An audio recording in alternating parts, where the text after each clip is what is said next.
Uttarakhand this week में आपका स्वागत है। मैं हूं रवीना कुंवर। आज हम प्रदेश में महिलाओं को सशक्त बनाने की दिशा में त्रिवेंद्र सरकार द्वारा लिए गए 2 फैसलों पर बात करेंगे। ये 2 फैसले हैं महिलाओं को पैतृक संपत्ति में बराबरी का अधिकार और मुख्यमंत्री घसियारी कल्याण योजना। इससे पहले देखिए ये रिपोर्ट।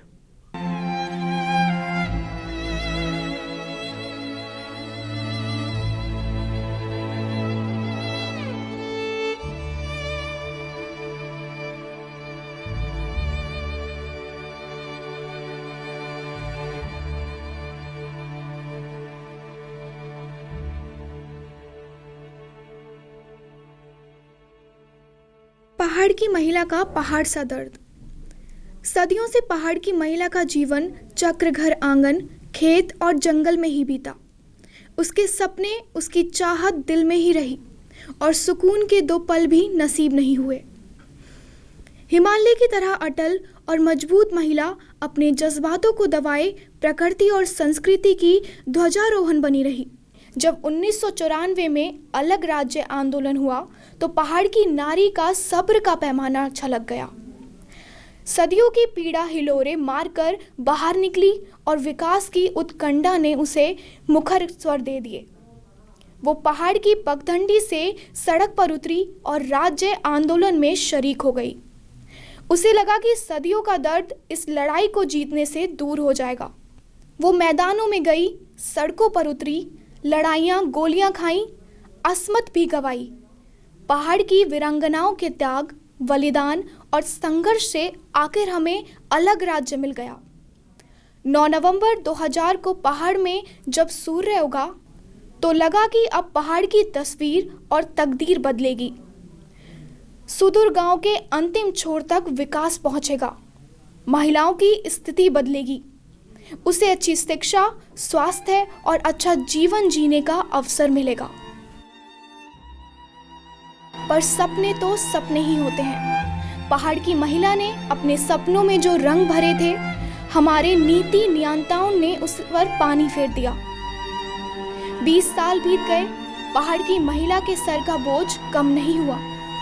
गर्भवती महिला को समय पर इलाज नहीं मिलता और जच्चा बच्चा की जान खतरे में रहती है। क्वालिटी एजुकेशन आज भी पहाड़ में सपना है। भले ही प्रदेश में महिलाओं की साक्षरता दर 65% हो, लेकिन लड़कियों के लिए उच्च शिक्षा आज भी दूर की कौड़ी है। आज भी उन्हें सुबह से देर रात तक घर के चूल्हा चौकी से लेकर खेत और जंगल में जाना पड़ता है। पिछले 20 साल में 500 से भी अधिक महिलाओं ने वन्य जीवों के हमले में जान गंवा दी। दरअसल हमने महिलाओं को राज्य की अर्थव्यवस्था की धुरी तो मान लिया, लेकिन उनको इंसाफ नहीं दिया, उसे मजबूत नहीं बनाया। उसकी मेहनत को सकल घरेलू उत्पाद में तो जोड़ दिया, लेकिन उसको मेहनत आना तो दिया ही नहीं। वो कैसे सशक्त होती? उसके अधिकार पर डाका पड़ता रहा, उसका शोषण होता रहा। वो मुख और फिर परंपरा का हिस्सा बन गई, जो सदियों से उसे महज काम की मशीन समझता है।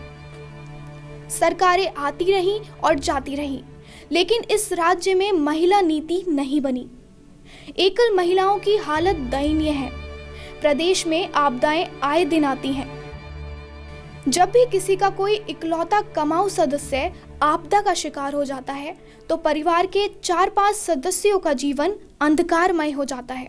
वर्ष 2013 में आई केदारनाथ आपदा और हाल में ऋषिगंगा आपदा इसका उदाहरण है। पानी और जवानी पहाड़ के काम नहीं आती। ऐसे में पहाड़ में यदि कोई मजबूती से टिका और डिगा है तो वह है पहाड़ की महिला। यदि हिमालय को बचाना है, प्रकृति को बचाना है, तो हमें पहाड़ की महिला को सशक्त बनाना होगा, उसे समृद्ध और खुशहाल बनाना होगा। हमें पहाड़ की महिला के चेहरे पर मुस्कान लानी होगी और उसे खिलखिलाने का अधिकार देना होगा। उसकी हंसी वादियों और घाटियों में गूंजे, इसके प्रयास करने होंगे, तभी अलग उत्तराखंड राज्य की अवधारणा पूरी होगी। त्रिवेंद्र सरकार ने महिलाओं के इस दर्द को समझा और उनके सर का बोझ कम करने की सोची। इसके तहत सरकार ने मुख्यमंत्री घसियारी कल्याण योजना की घोषणा करी। सहकारिता में पशु चारे का उत्पादन बढ़ाया जाएगा। प्रदेश सरकार कम दर पर यह चारा उपलब्ध कराएगी। हल्द्वानी में मुख्यमंत्री त्रिवेंद्र सिंह रावत ने इस योजना की घोषणा करी थी। महिलाओं की दृष्टि से हमने स्वयं सहायता समूह को जहां 5 लाख रुपए तक का ऋण मुक्त ब्याज मुक्त ऋण दे रहे हैं, वो इसमें लगभग हमारे 20,000 महिला समूह है राज्य में जो इससे लाभान्वित होंगे। 20,000 का मतलब 10-10 भी एक में लगाइए तो कितनी संख्या हो गई? 2 लाख संख्या हो गई। तो 2 लाख लोगों को इससे महिला समूह को इससे महिलाओं को इससे फायदा होगा। वहीं अभी हम जब हमने अभी पिछले वर्षों का रिकॉर्ड देखा तो बड़ी संख्या में जब महिलाएं जंगल में घास काटने जाती हैं, उस समय जंगली पशुओं के कारण पेड़ से गिरने के कारण, चट्टान से गिरने के कारण नदी पार करते समय, बरसात के दिनों में कई बार अनजाने में वो नदी क्रॉस करते समय बहकर उनकी अकाल मृत्यु हो जाती है। और उसके लिए हम राज्य में एक बड़ी मुख्यमंत्री घसियारी कल्याण योजना, घसियारी एक गढ़वाल कुमाऊं में कॉमन शब्द है, तो ये हम उसके लिए एक योजना हम ला रहे हैं, उसकी मैंने घोषणा की है और हम उसको आगे लॉन्च करेंगे और पहले वर्ष में ही हम व्यापक रूप से उसको लेंगे। सहकारिता विभाग के मुताबिक इस योजना के तहत पशु चारे या साइलेज के उत्पादन को बढ़ाया जा रहा है। इस समय करीब 8,000 मीट्रिक टन का उत्पादन हो रहा है। इसे बढ़ाकर 50,000 मीट्रिक टन किया जाना है। इसके लिए प्लांट जल्द ही स्थापित किया जाएगा। पशु चारे पर प्रदेश सरकार अपनी तरफ से अनुदान भी देगी। इस समय पशु चारे पर प्रति किलोग्राम करीब 15 रुपये खर्च किए जा रहे हैं। सरकार की योजना है कि पहाड़ों में यह चारा करीब 3 रुपये प्रति किलोग्राम की दर में लोगों को मिले। ये उस काम के बोझ की तुलना में काफ़ी कम है जो महिलाओं को घास केले उठाना पड़ता है। इस योजना का आधार और आकार अभी स्पष्ट नहीं हो पाया है, लेकिन यदि योजना लागू होती है तो इससे निश्चित रूप से महिलाओं को राहत मिलेगी। योजना के तहत सहकारिता की मदद ली जाएगी।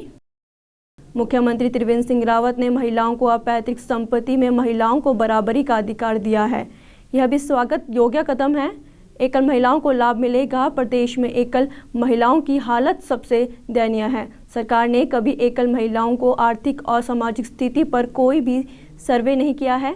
अधिकांश एकल महिलाओं को संपत्ति का अधिकार न होने से कठिन परिस्थितियों में जीवन जीना पड़ता है।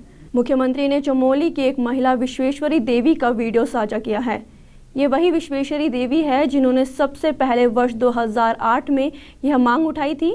तब त्रिवेंद्र सिंह रावत प्रदेश में कृषि मंत्री थे। महिलाओं को संपत्ति में बराबरी का अधिकार मुख्यमंत्री ने जो दिया है, मैं बहुत खुश हूँ, क्योंकि जब मुख्यमंत्री कृषि मंत्री आए थे 2007-8 में, तो मैंने उनसे रिक्वेस्ट की थी कि हम महिलाओं को, बैंक वाले बोल रहे कि तुम इतना अच्छा काम करते हैं लेकिन ऋण ले जाओ, लेकिन ऋण कैसे ले जाते हैं, हमारे पास तो कोई संपत्ति थी नहीं, तो हमको ऋण नहीं मिलता था। तो मैंने मुख्यमंत्री जी, कृषि मंत्री जी से मैंने रिक्वेस्ट की थी कि हमको भाई भूमि में हमारा बराबरी का वो होना चाहिए, संपत्ति का, तो तब हम कुछ कर पाएंगे। लेकिन आज मैंने जब मुख्यमंत्री के भाषण सुने मोबाइल में, तो मुझे बहुत खुशी हुई कि जो मैं चाहती थी, जो मेरे दिल में था पीड़ा महिलाओं के लिए, वो आज पूरा हुआ। मैं इसके लिए बहुत बहुत धन्यवाद देना चाहती हूँ मुख्यमंत्री जी को, और अपने जो पूरी महिलाओं को मैंने ये बात बोली तो मुझे बहुत अच्छा लगा। आज मुख्यमंत्री जी ने पूरा लोगों के सामने बोला कि भाई ये बात बराबरी का दर्जा मिलेगा महिला पुरुष को। बहुत बहुत धन्यवाद, बहुत बहुत धन्यवाद मुख्यमंत्री जी को, हाथ धो के प्रणाम करती हूँ मैं। मुख्यमंत्री का कहना है कि अधिकार मिलने से महिलाओं को बैंकों में ऋण मिल सकेगा और वे कुछ काम धंधा शुरू कर सकेंगी। बहरहाल चुनावी वर्ष है और कई घोषणाएं होंगी, लेकिन यदि सरकार की मंशा इन दोनों योजनाओं को लागू करने की है और योजना धरातल पर उतर जाती है तो पहाड़ की महिलाओं को इससे जरूर लाभ होगा। आज के लिए इतना ही। उत्तराखंड दिस वीक में अगली बार नए मुद्दों के साथ हाजिर होंगे। नमस्कार।